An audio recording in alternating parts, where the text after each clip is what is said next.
Muling hinimok ng Bombo Radio Philippines ang publiko na makibahagi sa gaganaping Dugong Bombo 2024. A little pain, a life to gain. At yan ay idaraos nga ngayong araw po ng Sabado.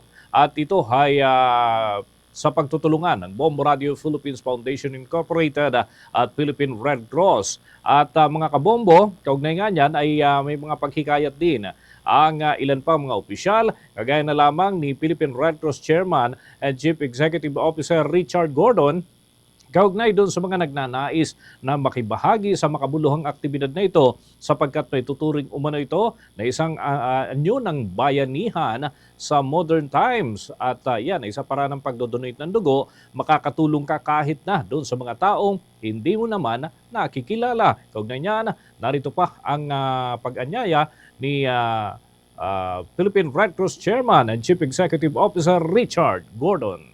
Bibita ko ang ating mga kababayan sa ginagawa ng Philippine Red Cross sa kanang Bombo Radio na dugong bombo. Di ba?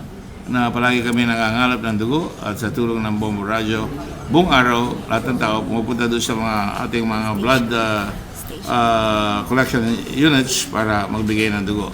Napakalaking bagay. Hindi kami tumitigil araw-araw.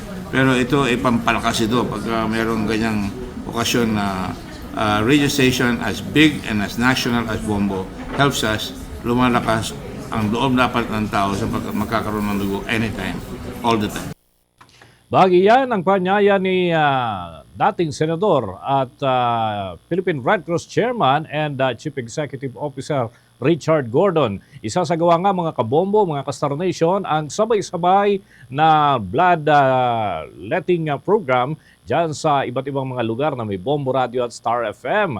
At makipag-ugnayan lamang sa mga himpilan ng Bombo Radio at dun sa mga venue kung saan ho idaraos ang naturang aktibidad sa kabuuan ng maghapong ito.